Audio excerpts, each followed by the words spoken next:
You can see here, what has happened there? Looked like a full slip, right? Have you ever watched an Olympic fails video? They're made up of mistakes, losses, crashes, and falls, but a lot of people seem to find them entertaining. I mean, they rack up millions of views on sites like Instagram and YouTube.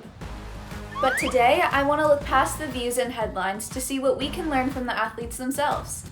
I'm Isabel DeRoy-Olson, and this is KN Explains Olympic Fails. So failure. That's a pretty harsh word, right?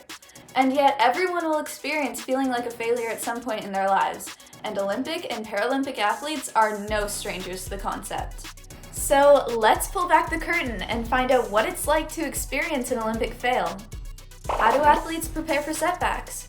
How do they get over major disappointments? And what can we learn from them? To better understand what it feels like to quote-unquote fail as an Olympian, I spoke with Perdita Felicien. Perdita is a retired Olympic hurdler and former world champion who still holds the Canadian record for the women's 100-meter hurdles. She's also a sports broadcaster, an author, and one of the hosts of CBC's Beijing Olympic coverage. So yeah, she's kind of awesome. But through all her successes and wins, she's also had some failures and losses. And one of her biggest disappointments happened live on television during the final of the women's 100-meter hurdles event at the 2004 Athens Olympics. Felicien gets a great start, so does Hayes, and Felicien goes down! Felicien hit the hurdle and went down. Felicien, who was a favorite to win the event, missed the first hurdle and her dreams of Olympic gold were dashed. And that little moment that has been played over and over again on TV and on YouTube didn't just hurt for a few days for Perdita. She says it took her years to build herself back up. What disappointment. Yeah, you have to understand, after a big loss, after a big setback, that comes with a lot of psychological baggage. You can feel embarrassed. You can feel really sad, depressed. You can doubt your abilities and your confidence is shattered. Okay, so what's she saying about psychological baggage? Let's dig into that a bit more. Here comes the neuroscience chalkboard. According to scientists who study stress, when we experience a stressful event, our brain triggers a sort of built-in alarm system that tells the body to release a surge of hormones, including a chemical called cortisol.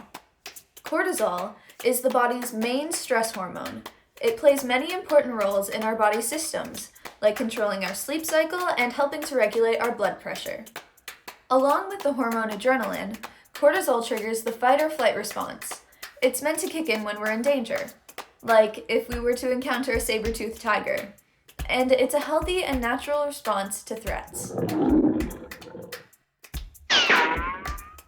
Most of us don't encounter giant predatory cats in our day-to-day lives, but any stressful event can trick our bodies into thinking it's under threat.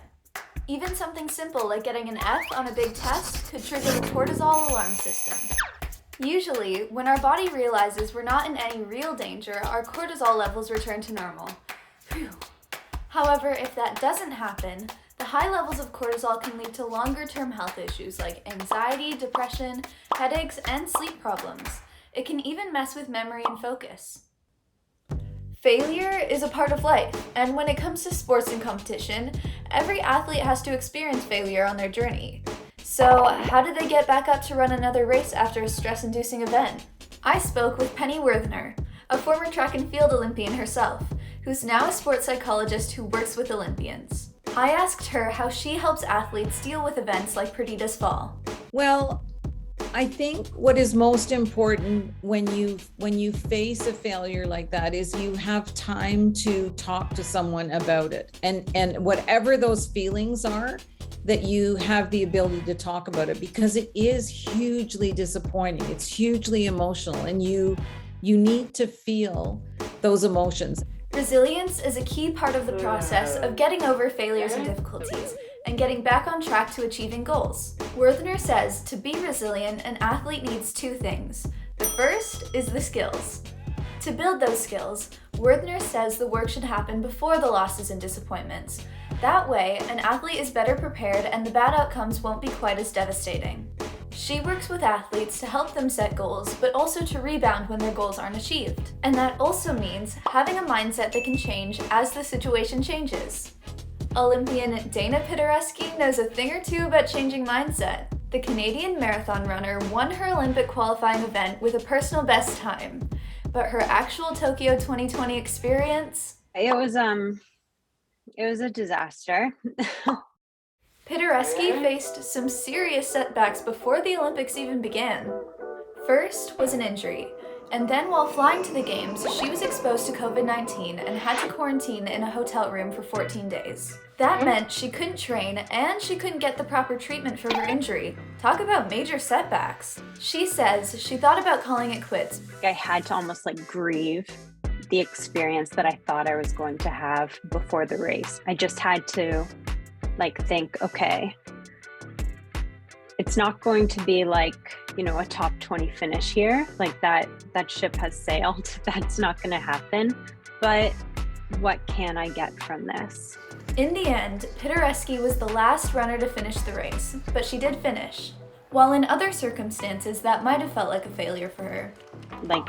That was truly a success, to just persevere, work on my resilience, and be able to, take in the atmosphere, learn as much as I could. Research shows that coaches and trainers can play a big part in helping athletes have a healthy mindset by encouraging them to seek treatment and psychological support.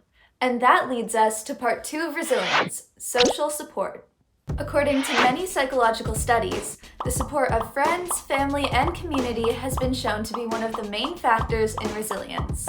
Social support has even been shown to help lower cortisol levels in people who are experiencing stressful events.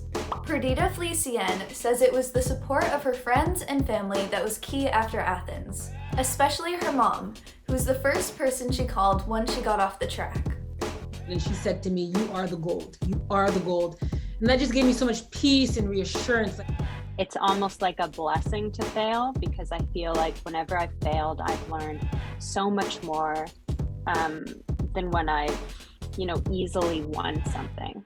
You have to view failure as an opportunity to be better, to be greater, and to learn something about yourself. The idea that we learn from failure is pretty common, and many experts say failure is an opportunity to grow. Some research shows that in order to learn from failure, you must first realize that it's a normal part of the process. When failure is only seen as a negative, that can lead to worse outcomes down the line. And knowing that top performers experience failure too can actually help. For example, one study found that grade 9 and 10 students actually improved academically after reading stories about scientists like Albert Einstein and Marie Curie experiencing struggles and failures before finding success. So it's possible that seeing elite athletes fail could actually help kids learn from and embrace their own failures. Okay, so failure is a part of the learning process. So what do our Olympians think about those fail videos that rack up millions of views? I think they're funny if you're not in them. I've been in them, so I don't love them. I feel like they're not on my feed. Have I blocked them? I don't know. Yes, it's a 3-second clip or a 15-second clip, but there's thousands of hours of work. I think it's easy for somebody who's not there, who's not in that event, to judge the failures. I wish people didn't put them out there and we wouldn't look at them. Or if we look at them, so then what can we learn from that would help us, but not think ill of someone. But at the end of the day, it is sport, and sport is entertainment, and it's fun, and it's intriguing. That's why we watch. You never know what's going to happen. And those upsets are part of sports. In the end, we all experience failure, and Olympic athletes are no exception. It's just that most of us don't have to do it in front of millions of people. That's it for KN Explains. For CBC Kids News, I'm Isabel DeRoy-Olson. Miigwech, bye! Thank you to Perdita Felicien and Dayna Pidhoresky for sharing their personal experiences and advice, and to Penny Werthner for sharing her expertise in sports psychology. In addition to those interviews, research was also gathered from a variety of sources, including the NCAA Sports Science Institute, the Journal of Educational Psychology, the National Center for Biotechnology Information, and the Canadian Encyclopedia, as well as past reporting by the CBC.